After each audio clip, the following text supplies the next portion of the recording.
Let me ask you something. What do you get when you cross a fire pump engine with Scottish shipyard workers who'd never built a car before? The answer, my friends, is one of the most fascinating failures, or maybe underappreciated successes, in British automotive history. It's May of 1963. The Beatles have just hit #1 with From Me to You. America is still mourning President Kennedy. And in a brand new factory outside Glasgow, Scotland, the Duke of Edinburgh himself is about to drive the very first Hillman Imp off the production line. Here's what makes this story remarkable. The Imp wasn't supposed to be built in Scotland at all. It wasn't supposed to have an aluminum racing engine. And it certainly wasn't supposed to compete with the already legendary Mini. But the British government had other plans. They needed jobs in Scotland's struggling shipyards. Roots Group needed government loans. And somewhere in that political bargain, an innovative little car was born and nearly destroyed. The Hillman Imp would go on to win major rallies. It would dominate touring car championships for 3 consecutive years. And yet, by the time production ended in 1976, with Barry White's "You See the Trouble with Me" sliding down the charts, fewer than 500,000 had been built. The Mini, over 5 million. So what happened? Why did this genuinely innovative car with its overhead cam aluminum engine, opening rear hatch and race-winning credentials fail to capture the public's imagination? The answer involves frozen shipyard workers, 600-mile round trips for engine parts, and cooling systems that simply couldn't keep up. This is the story of ambition meeting reality on the factory floor, and it's more fascinating than you might think. Fact number 1, the Imp was designed by a future Ferrari Formula One driver. When Roots Group decided to compete with the Mini in the early 1960s, they handed the project to 2 remarkably young engineers. Mike Parks was just 24 years old. His partner, Tim Fry, was only 20.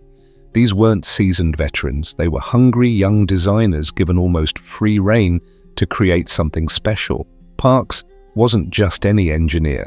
He would go on to drive for Ferrari's Formula One team and later become the primary development engineer for the Lancia Stratos. This was a man who understood performance at the highest level, and you can see it in the Imp's design philosophy: rear-mounted engine, independent suspension at all 4 corners, overhead camshaft.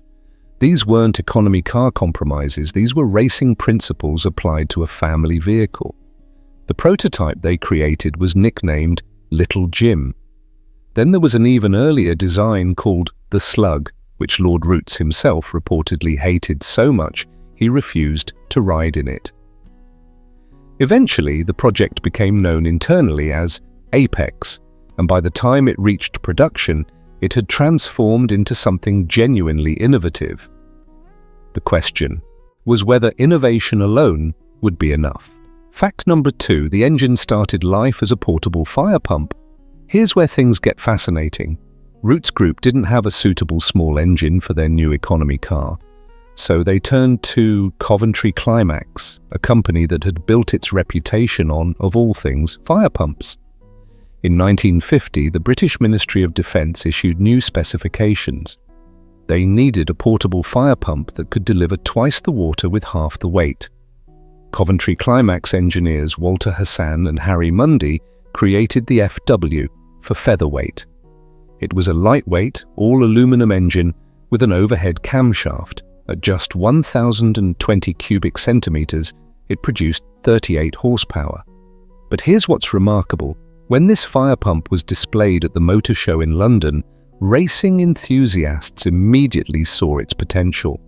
Colin Chapman of Lotus was there, so was Cyril Kieft, who had Sterling Moss driving for him. They convinced Coventry Climax to develop a racing version, the FWA, for featherweight automobile. By the time Roots approached them in the early 1960s, Coventry Climax had developed the FWMA, a marine use version that would become the foundation for the Imp's engine.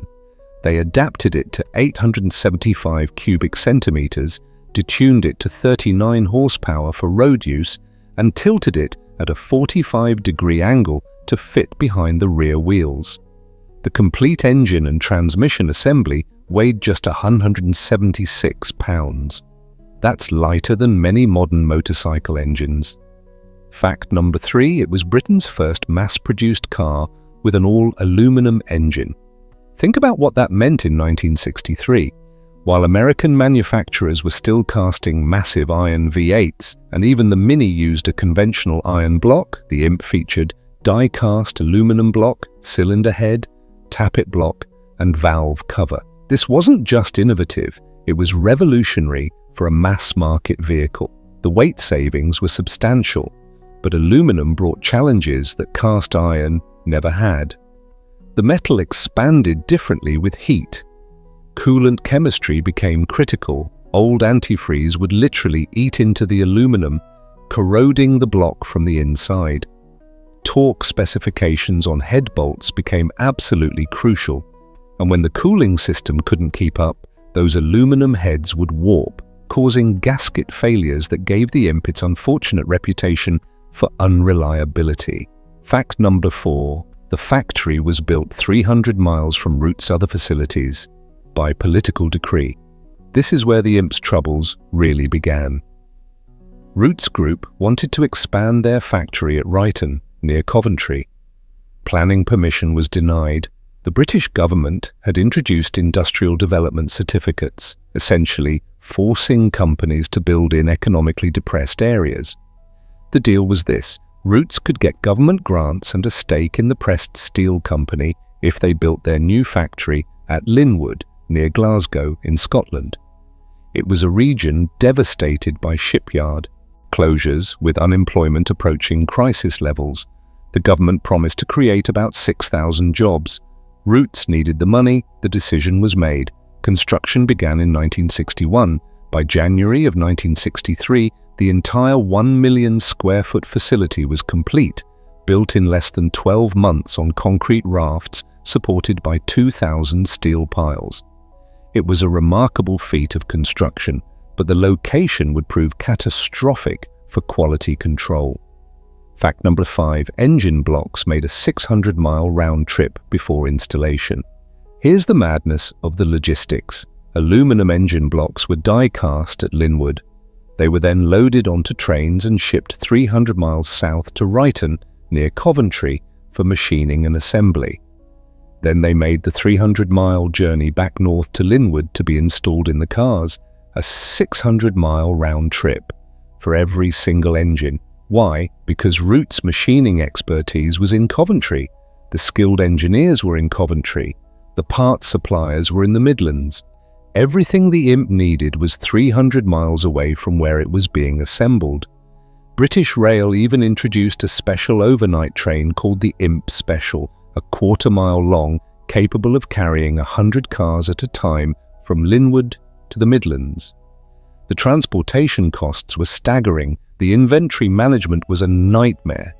And when strikes hit, which they did frequently, the entire supply chain collapsed like dominoes. Fact number 6. The workforce had zero experience building cars. Most of the workers at Linwood came from Scotland's declining shipbuilding industry. These were skilled tradesmen, welders, metal workers, tough men who'd built ocean liners. But building ships and building cars are entirely different disciplines. The tolerance levels, the assembly techniques, the pace of work, everything was different. Making matters worse, this was before the era of job rotation and modern production psychology. The work was repetitive, tedious, and monotonous. Workers stood on assembly lines performing the same simple task hundreds of times a day. Strikes became, in one observer's words, a way to break the monotony. Poor management oversight compounded the problems. With an inexperienced workforce and managers struggling to establish quality control standards, defect rates in bodywork alignment and trim fitting were significantly elevated. The cars that rolled off that line in the first few years carried the seeds of the Imp's reputation for unreliability. Fact number 7. The car was rushed to market before critical issues were resolved. Here's what should alarm anyone who lived through this era. Features like the pneumatic throttle linkage, the automatic choke, and the cooling system were never fully tested before launch. The engineers knew this. Peter Ware, Roots' technical director, knew the dangers of launching an underdeveloped car. But political and financial pressures demanded that production begin as soon as the factory was ready.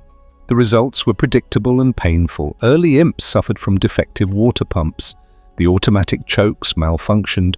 The pneumatic throttle linkage was problematic. Water leaked into cabins. And most seriously, the engines overheated chronically, often causing head gasket failures and cylinder head warping. The Mark I cars that left Linwood in 1963 and early 64 were essentially paid beta tests. Customers became unpaid quality control inspectors, and with every breakdown, every warped head, every failed water pump, the Imp's reputation took another hit. Fact number 8. The cooling system was marginal. From day one, let's talk about the elephant in the engine bay, that rear-mounted radiator. In a front-engined car, the radiator sits right behind the grille where cool air naturally flows through. But the Imp's engine sat at the back, tilted at 45 degrees, tucked into a compact space with limited airflow. The radiator was positioned at the rear, which meant it relied on a fan to pull air through. But that fan was belt-driven off the engine, consuming precious horsepower. And when the car was sitting in traffic, when the engine was working hardest, the cooling airflow was at its worst. The combination proved disastrous. Owners reported that their Imps could cruise happily at 60 miles per hour on the open road. But put them in stop-and-go traffic on a hot day, and the temperature gauge would climb inexorably toward the red. Head gaskets would fail. Coolant would mix with oil, creating that telltale mayonnaise under the oil filler cap. And repairs, while relatively straightforward, were constant. Many enthusiasts eventually solved the problem by fitting front-mounted radiators, electric fans, and oil coolers. But by then, the damage to the car's reputation was done. Fact number 9. The launch price was $508, making it Britain's cheapest new car. At launch in 1963, the basic Hillman Imp cost £508. That made it the least expensive new car available in Britain. It was cheaper than the Mini, cheaper than anything else on 4 wheels. That sounds like a marketing triumph, but think about what it meant. Roots Group had invested $23 million in the Linwood plant by 1962. They'd developed an all-new aluminum engine with overhead camshaft. They'd created a sophisticated rear engine design with independent suspension, and they were selling it for £508. The profit margins were razor thin. Every warranty claim, every returned car, every replacement head gasket cut deeper into those margins. When the reliability problems surfaced, and they surfaced immediately, Roots found themselves trapped. They couldn't raise prices without losing sales, but they couldn't afford the warranty costs at current prices. And they didn't have the money to properly develop fixes because they were hemorrhaging cash on warranty claims. It was a death spiral, and it nearly took the entire Roots Group with it. Fact number 10. Over 440,000 were built, but that was far below projections. By the time production ended in 1976, approximately 440,032 Hillman Imps had been built. That includes all the variants, the Singer Chamois, the Sunbeam Stiletto, the Hillman Husky Estate, and the Comma Imp van. Sounds impressive, right? Here's the problem. Roots had projected sales of 150,000 units per year. At peak production in mid-1964, they were building about 2,300 cars per week. But quality problems caused sales to collapse. By 1976, when production finally ended, only 4,223 Imps were registered that entire year. Meanwhile, BMC built over 5 million Minis. The Volkswagen Beetle, over 20 million worldwide. Even accounting for the Mini's 4-year head start, the Imp's sales were disappointing. The car that was supposed to save Rootes Group contributed to its downfall instead. Fact number 11. Rosemary Smith won the 1965 Tulip Rally outright in an Imp. But here's where the story gets interesting again. Despite all its problems, the Imp was genuinely quick when properly prepared, and in 1965, Irish driver Rosemary Smith proved it on the international stage. The Tulip Rally was a 4-day, 1,800-mile endurance test through Holland, running through snow and ice. Smith and her co-driver Valerie Domleo piloted a works-prepared 9-98 cubic centimetre Imp with the engine bored out from the standard 875 to an overall victory. Not a class win, not a ladies' prize, an outright victory against the entire field. This wasn't a fluke. Smith's Works Imp produced about 65 horsepower from that tuned 998, had twin ignition coils, an oil cooler, twin brake servos, and a heated windscreen. It could reach 60 miles per hour in 15 seconds and topped out at 92 miles per hour. The lightweight aluminum engine, the rear weight bias, and that overhead camshaft made it a formidable rally weapon in the right hands. Following Smith's victory, Rootes introduced the Rally Imp, a homologation special with 998 cubic centimetre engine, twin Stromberg carburetors, high-lift camshaft, larger valves, and a compression ratio of 10.5:1. It was meant to bring the works car's performance to customers who wanted to go rallying. About 1,000 were built, though Rootes never really encouraged general public sales. These engines were troublesome, best suited for competition rather than daily driving. Fact number 12. Bill McGovern won 3 consecutive British Touring Car Championships. Rally success was impressive, but the Imp also dominated on the racing circuits. From 1970 to 1972, driver Bill McGovern won 3 consecutive British Saloon Car Championships, driving a Sunbeam Imp prepared by privateer George Bevan. This is remarkable for several reasons. First, Bevan's team received only limited factory support. They were essentially privateers competing against better-funded works teams. Second, they were racing in the 1-litre class, where the Imp's rev-happy aluminum engine and lightweight provided genuine advantages. Third, they won in an era when British motorsport was fiercely competitive. McGovern's success proved what the Imp could do when properly developed and maintained. That overhead camshaft allowed the engine to spin freely to high revs. The aluminum construction kept weight low, and the rear engine layout, which caused handling challenges for inexperienced drivers on the street, became an advantage in the hands of skilled racing drivers who understood how to manage the weight distribution.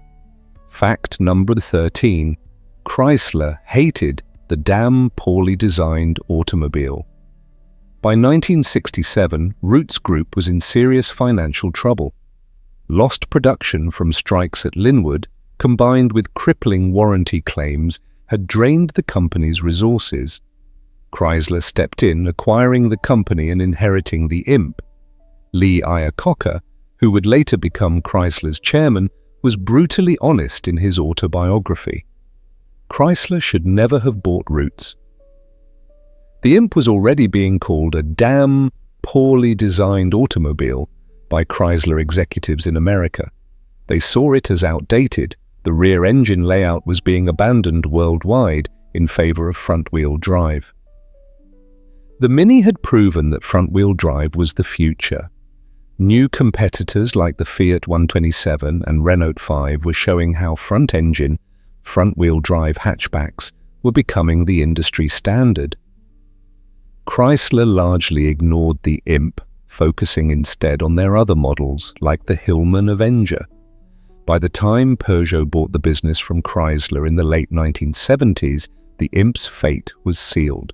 Production ended in 1976. The factory itself closed in 1981. with demolition following in the 1990s. So there you have it, 13 facts about the Hillman Imp, a car that was simultaneously ahead of its time and behind it, brilliantly engineered and poorly executed, capable of winning international rallies and stranding owners by the roadside. The Imp story is one of missed potential. If it had been properly developed before launch, if the factory had been located near its supply base, if the workforce had been properly trained, if the cooling system had been adequately tested, any one of those changes might have altered history. Instead, we're left with a fascinating what-if.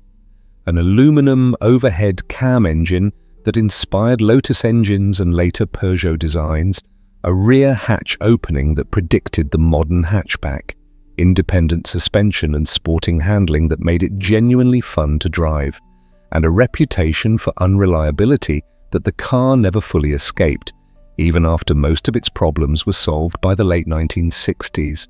Today, about 4,000 Hillman Imps remain registered in the United Kingdom. There's an active Imp club with over 1,300 members caring for about 2,000 cars.